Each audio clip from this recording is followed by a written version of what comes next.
Hello from Croatia. Phil and I are right now in a town called Split. Well, we're just outside of Split, and we just got here yesterday. Phil, I think, is going to show you some video from our time in Dubrovnik, which was our first stop in Croatia. We spent a few days there and it was gorgeous. We had a beautiful hostel way up on a hill that looked out towards the sea.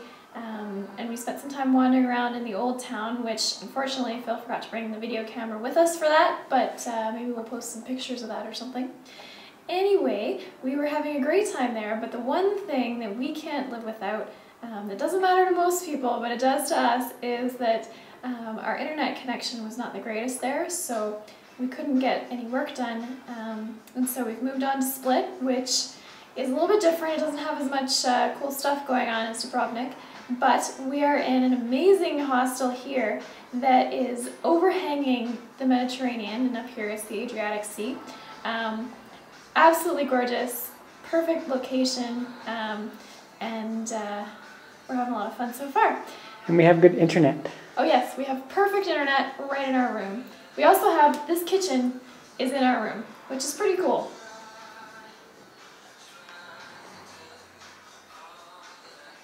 Just felt like spinning. Great. Okay, so for dinner tonight, we're a little bit limited in the vegetable selection at the store, which is maybe the only downside. So what I've got is some cabbage, some carrots, and potatoes. And what I'm doing, because Phil eats more than I do, he's bigger than me and he's a man, so I'm doing the potatoes separately, because he really likes potatoes and I only like to have a little bit of potatoes with my dinner. So I'm doing the potatoes on their own. They're chopped and boiling. And then I've got the carrots chopped and I'm going on the cabbage. And I thought tonight, in addition to learning what we're making for dinner and giving you the recipe, it's also a lesson in how to work with the world's smallest cutting board. The key here, people, is that you have to move stuff off of the cutting board. So I've got the carrots over here in a dish. I've got 1/4 of my cabbage cut up here, and that's all I've got room for, so I'm going to transfer it over to another dish. Usually I can get away with just using 2 plates, and then Phil and I eat off them later, so it minimizes dishes. Sounds like Phil has something to say there. No. Oh, okay. And now he has to pee. Oh, yeah. So we're good?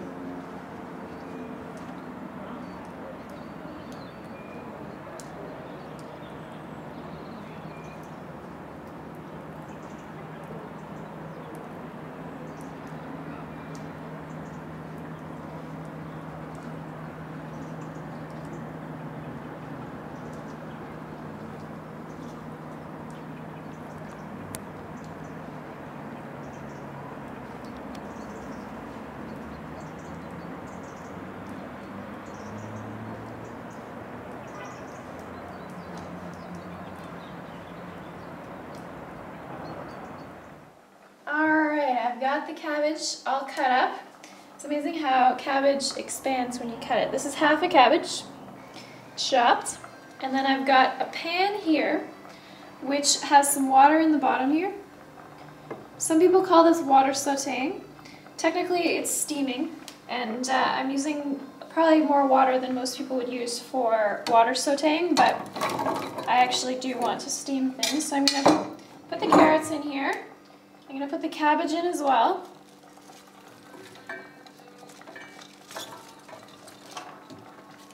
And hopefully all of this cabbage will fit. It will shrink as it cooks. So this is why I want to steam it, is just to soften the flavor a little bit. And even though we don't have too much variety here in Split, or what's the name of this town? Banisa. Yeah? Yeah, anyway.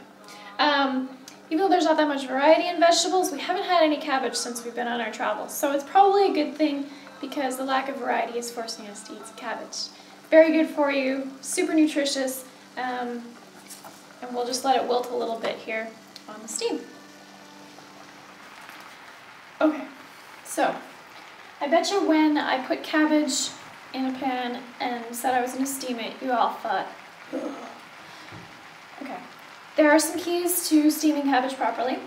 Number one, you need to add a bit of salt, which I did after I turned the camera off. Adding salt helps it cook a little bit faster. So what you can do is, while it steams, it's cooking, but it doesn't have to be on there for too long, so that you can stop it before it gets overcooked, okay? Cabbage, when it's cooked, has a lot softer flavor, but if you get it to the point where it's mushy and disgusting, I've answered my own question. It's disgusting. So, first key, use some salt, and then don't overcook it. And then you want to add some flavor. So there's already a bit of salt on there, which will help these flavors come together nicely. I've got some of my onion and garlic powder, which always adds a nice flavor, so I'm going to sprinkle that over. And then I've got my Indian spice mix, which is mainly cumin and coriander, but you can find the actual mix in the hidden section somewhere. Phil, is there like a menu that they can go to for that? Yeah, it's near the top and it says something spices. Awesome. Okay. So once you got the spices on there, then you're going to give it a stir through. And then you just want to leave it on the heat for a minute or two so that these flavors have a chance to